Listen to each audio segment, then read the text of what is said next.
नमस्कार. रामकृष्ण हरी मंडळी, पूजा भोसले लाईफस्टाईल या यूट्यूब चॅनलवर तुम्हाला सर्वांचं मनपूर्वक स्वागत आहे. तर हे बघा, आज नेहमीप्रमाणे म्हणजे रोजच्यासारखं नाही, आज जरा लवकरच उठली आहे मी आणि म्हटलं चला बाहेर आले, वातावरण खूप छान होतं, म्हटलं आपण थोडंसं शूट घेऊया. तर हे बघू शकता, इथे गुलाबाला खूप सुंदर असे गुलाब आलेत. म्हणजे आता हे गुलाब तर पिवळ्या कलरचं आहे, पण याचा कलर जरा वेगळाच दिसतो, थोडंसं ऑरेंजमध्ये. थोड्या वेळाने हे फुलेलच. आणि इकडे बघू शकता, हे गुलाबसुद्धा खूप सुंदर आहे. आणि ते खाली एक आणखी आहे गुलाब, याचा कलर तर पूर्ण डिफरंट आहे, म्हणजे त्या दोन गुलाबांपेक्षा हा खूपच वेगळा आहे. तर चला, मी तुम्हाला आता आमच्या पारिजातकाची फुलं दाखवते. तर हे बघू शकता, पारिजातकच्या झाडाला सुद्धा खूप सारी फुलं यायला लागलीत.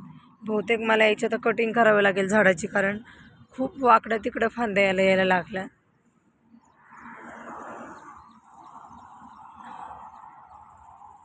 आता ही फुलं मनानेच गळून पडतात, आणखीन तर काही पडली नाही आहेत खाली, पडतीलच थोड्या वेळात. बघू शकता तुम्ही, इकडे बघा, हे फुलाला मी फक्त हात लावला तरी लगेच हातात आले, कारण हे फूल ऑलरेडी गळून पडले. म्हणजे हे फूल जास्त झाडाला जास्त वेळ राहत नाही. पारिजातकच्या फुलांच्या झाडाचा सडा पूर्ण खाली पडत असतो आणि तेव्हा ते दृश्य पाहायला खूप छान वाटतं. तर हे बघू शकता तुम्ही, खरंच खूप सुंदर असं वातावरण झालं.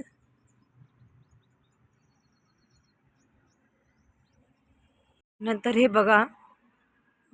बघा गोकर्णीचं झाड, याला सुद्धा खूप सुंदर सुंदर अशी फुलं आली आहेत.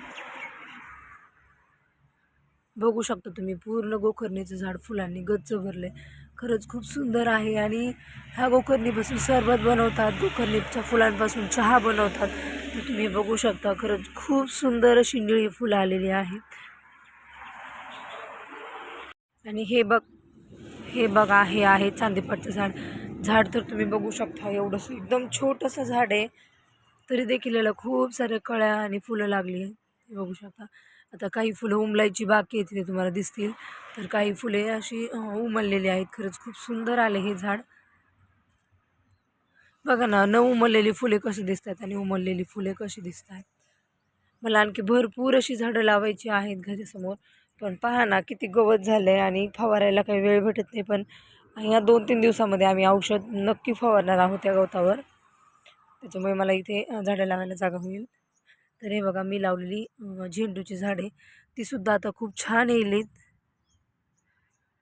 बघू शकता तुम्ही, खरंच खूप सुंदर आली, पण गवत खूप जास्त झाले. आणि मला क्षितिजला बघून काही घरातील कामं करता येत नाहीत, त्याच्यामुळे मी काही बाहेर एवढं लक्ष देत नाही. आता मी माहेरून येताना गुलाबाच्या कटिंग्स आणल्या होत्या. तर हे बघा, त्यातील हे एक गुलाब खरंच खूप सुंदर फुटले. मला माहीत पण नव्हतं की हे गुलाब फुटलेलं आहे. आता मला हे उपटून दुसरीकडे लावावं लागेल, म्हणजे ते छान आणि व्यवस्थित येईल. मस्त छान फुलं वगैरे बघून झाली आणि म्हटलं चला, मागच्या ब्लॉगमध्ये तुम्हाला मी आंबाडीच्या भाजीचे फायदे सांगितले होते, तर ते मी माझ्या दुसऱ्या चॅनलवर सांगितले होते. म्हटलं आपण आपल्या नवीन चॅनलवर सुद्धा आंबाडीच्या भाजीचे फायदे शेअर करूया आपल्या यूट्यूब फॅमिलीशी. तर बघा, आंबाडीची भाजी खाल्ल्याने काय होतं, वजन आपलं नियंत्रित ठेवण्यासाठी आपल्याला मदत होते. कारण भाजी कमी कॅलरीची आणि फायबरयुक्त असते. तसेच दात व हाडांच्या आरोग्यासाठी सुद्धा आंबाडीच्या भाजीमधून आपल्याला काय होते, कॅल्शियम मिळते. तसेच पचनक्रिया सुधारण्यासाठी मदत होते.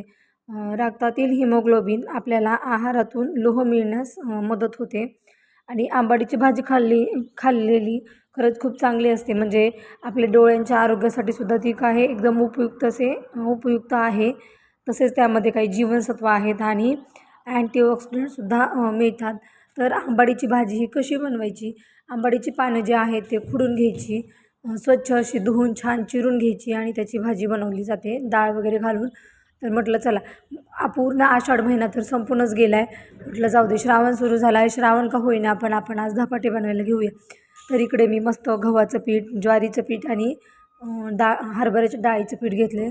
खूप सारी कोथिंबीर चिरून टाकली, हिरव्या मिरचीचा ठेचा टाकलेला आहे, त्याच्यामध्ये थोडेसे जिरे, थोडासा ओवा हातामध्ये चुरगळून टाकलेला आहे, थोडीशी हळद घातली आहे. आणि जे आम्ही लसूण आणि कोथिंबीर एकत्र वाटण केलेलं असतं, ते सुद्धा थोडंसं घातलं आहे. आणि हे पूर्णपणे छान असं मळून घेतलं. त्याच्यामध्ये मी कांदासुद्धा ॲड करते. म्हटलं जाऊ दे, आषाढ महिना नाही आहे, श्रावण तर श्रावण, आता श्रावणामध्ये बनवलं म्हणून त्याला काय होतं. आमच्या घरी धपाटे सगळ्यांना खूप जास्त आवडतात म्हणून मी इकडे धपाट्याचं मस्त छान असं पीठ मळून घेतलं. तर इकडे एका साईडला मी दूध तापायला ठेवलं होतं कारण उठायला खूप उशीर झाला होता. म्हटलं दोन्ही गॅसवर ठेवल्यावर कामं पटपट होतील. आणि इकडे कापड घेतलं, छान ओलं करून घेतलं, इकडे धपाट्याचं पीठ मळलं. आता नेहमीपेक्षा मी वेगळ्याच प्रकारे धपाटे बनवली होती कारण याच्यामध्ये मी यावेळी खूप सारे असे तीळ घातले होते आणि बघा असे छोटे छोटे गोळे बनवून मी ते धपाटे थापून घेत होती. आता माझं शूट घ्यायला घरामध्ये कोणीच नाही आहे आणि माझ्याकडे शूटसाठी कुठलंही ट्रायपॉड वगैरे घरी अवेलेबल नाही आहे सध्या तरी. मी काहीच घेतलेलं नाही आहे कारण क्षितिज लहान आहे आणि त्याला अजून जास्त काही समजत नाही. जर त्याने घेतलं खेळायला किंवा फेकून दिलं तर ते तुटू शकतं म्हणून मी सध्या तरी ट्रायपॉड घेत नाही. तरी इकडं बघा हे छान असे मी पातळ एकदम मस्त धपाटे बनवले आहेत. तुम्हाला कोणाकोणाला धपाटे आवडतात ते मला कमेंट करून नक्की सांगा. आणि माझ्यासारखंच आषाढ महिना संपल्यावर श्रावणमध्ये कोणी कोणी धपाटे बनवले ते देखील मला कमेंट करून सांगा. इकडे पाणी लावून धपाटे बनवतच होते. क्षितिज पण इथे धपाटे खायला बसला होता कारण एकदम धपाटे बनवून झाले होते. आणि तुम्ही बघू शकता धपाटे छान असं भाजावं म्हणून त्याला असं 5 वेळ पाडले जातात. आता मला पण नक्की माहीत नाही पण मी तरी तसंच म्हणते कारण छान व्यवस्थित भाजावं म्हणून ते त्यांना 5 वेळ पाडले जातात. आता माझी आई जसं धपाटे बनवायची सेम मी तीच प्रोसेस करते. जसं आईने शिकवलं मला तसेच मी इथे धपाटे बनवत आहे. फक्त यावेळी मी एक्स्ट्रा त्याच्यामध्ये तीळ ॲड केले आहेत कारण तीळ मी वरती काढून ठेवलेले होते आणि ते मला दिसले समोर अचानक एका छोट्या बरणीमध्ये होते. तर म्हटलं चला आपण तीळ घालून मस्त धपाटे बनवूया कारण खरंच आजच्या धपाट्याची टेस्ट ना एक नंबर झाली होती आणि क्षितिजलासुद्धा खूप जास्त आवडले. थोडंसं मीठ कमी होतं मग नंतर परत एकदा पीठ मळून घेतलं आणि छान मस्त असे धपाटे बनवले. तर बघू शकता तुम्ही इथे किती सुंदर असं लाल खरपूस धपाटे भाजलेलं आहे. मी दोन्ही साईडनी मस्त असं तेल लावून घेतलं.